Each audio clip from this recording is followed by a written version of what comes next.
You are Peter, and on this Petra I will build my church, and the gates of the underworld can never hold out against it. The RSV has the gates of death, porte inferi. The Greek has of Hades. Translating back into Hebrew, one would have the word for Sheol coming in. Sha'are Sheol. What does it mean? What are the gates of death? They're the entrance to a dark world. That dark world didn't exist until the first thought of rebellion came to the brightest of angels. He rebelled and wanted his own kingdom. Hell came into being at that point. He got his own kingdom, but it's not a nice place to spend eternity. And ever since then, he's had this envy, hatred, spite in his being. And when we lesser beings came on track, he wanted us too, and he wanted dominion over us. He wanted to populate this his kingdom.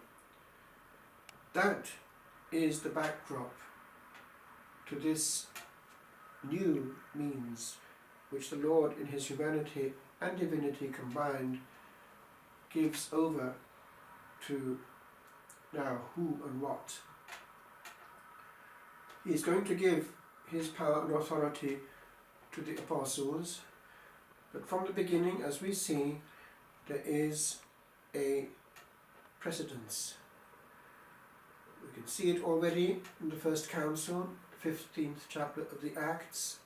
There is a role of presidency there, although the Bishop of Jerusalem, James, also has a great authority as the local bishop. Eventually, because the band of witnesses, the apostles and disciples, have seen that the Lord had a project to place Peter in this place of authority, we see that as well as what happens in the Acts when he speaks on behalf of the other apostles, it happens too that in the development of early church history, when the group of Christians is obliged to go towards Antioch as a centre, when Jerusalem is collapsing, Peter is there. There the disciples are first called Christians, and he is their natural head. With time, both he and the Apostle Paul find their way to Rome, so his authority goes with him. Now there was a time when, after the fall of the Western Empire, the Eastern Empire, based on Constantinople, became very important. And there was a push to have New Rome, Constantinople, made the central see in Christendom. The Holy Spirit did not allow it to happen. We can see how, at that time, great popes like Gregory the Great saw their role as not only Bishop of Rome, crumbling, but also as a universal pastor, servus servorum Dei.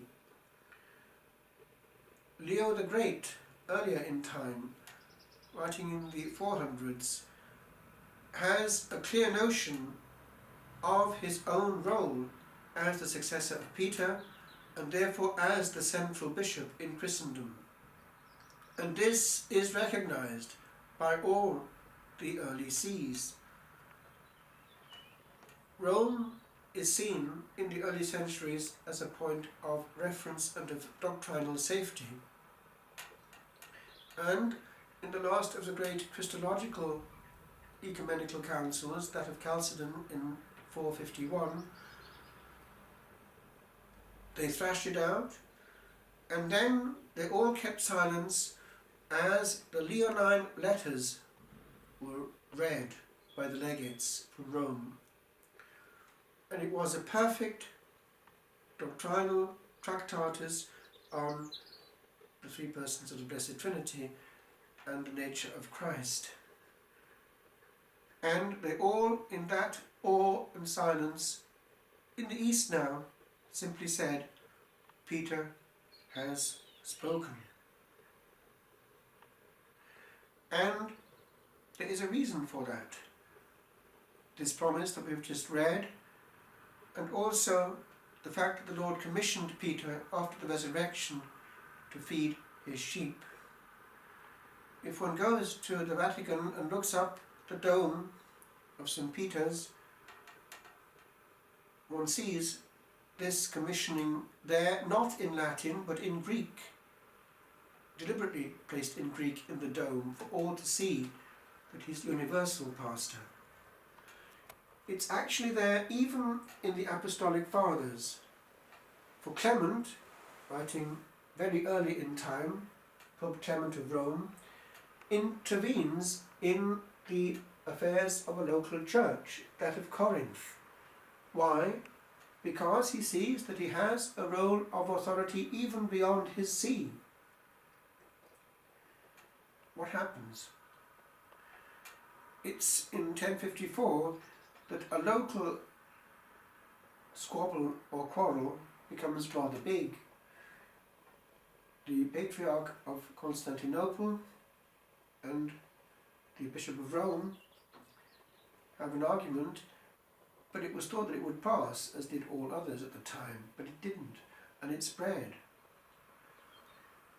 So eventually, with time, they had to rework their ecclesiology in the East, based essentially on the bishop and the patriarch. But they can never have an ecumenical council, because Peter is not there. As time went on, it became encrusted, and new patriarchs came into being. One thinks of the like of what happens from Kiev and the baptism of Rus, the Russian Empire, and that is hugely Eastern Orthodox, a massive bloc without Peter.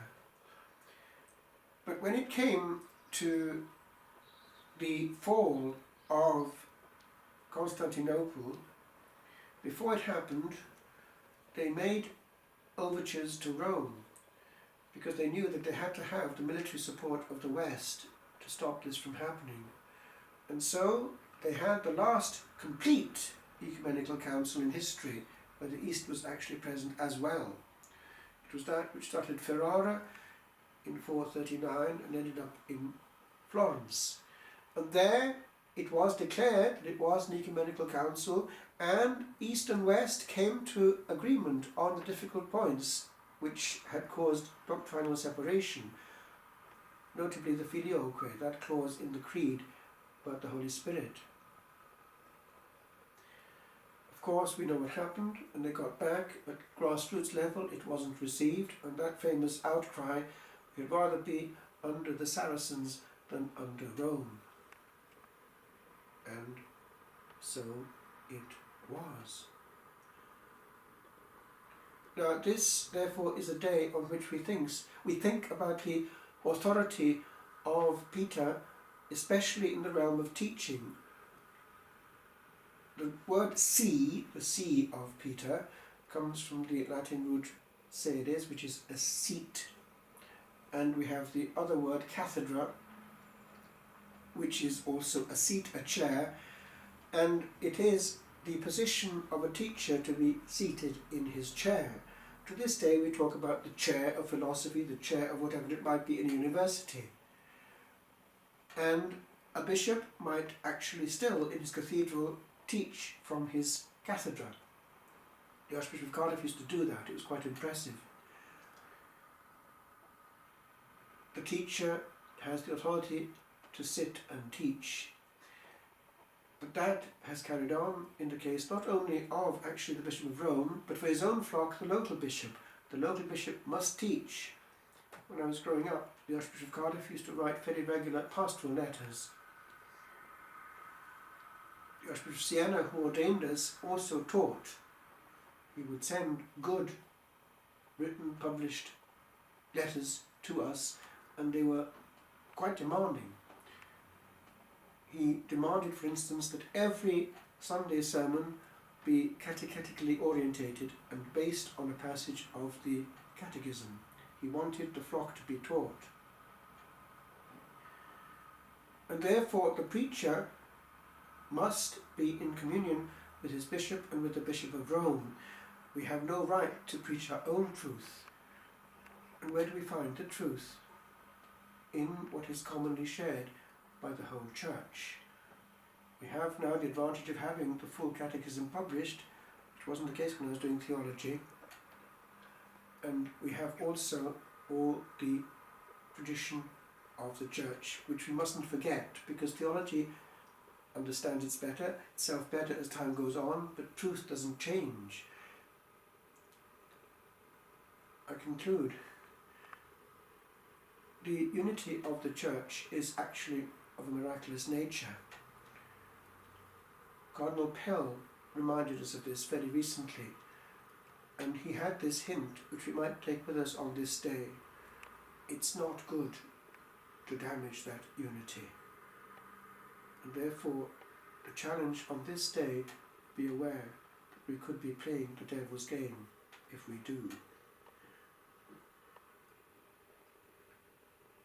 Questa festa ci ricorda l'immensa unità della Chiesa cristiana e questa unità che è anche nel credo stesso, una santa, cattolica e apostolica, e da proteggere perché anche è miracolosa di natura. L'eroiente è difficile mantenerla perché non c'è Pietro. Questa festa anche è un invito a pregare per il Santo Padre e di non fare il gioco del nemico che chiede che tra di noi si faccia tutt'altra cosa. La Chiesa fu data per evitare che la gente finisca in inferno, le porte dell'inferno, e dunque è divina di natura, e il ruolo del discepolo è di ascoltare l'autorità giusta.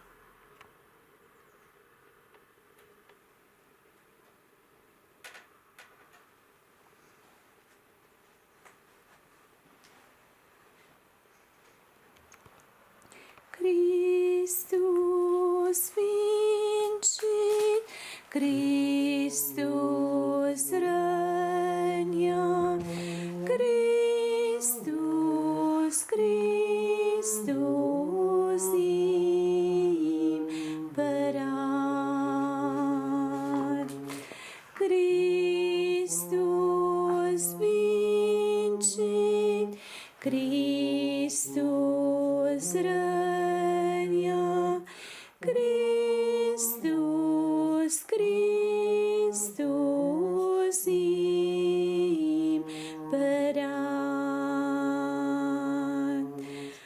Christus vincit, Christus regna.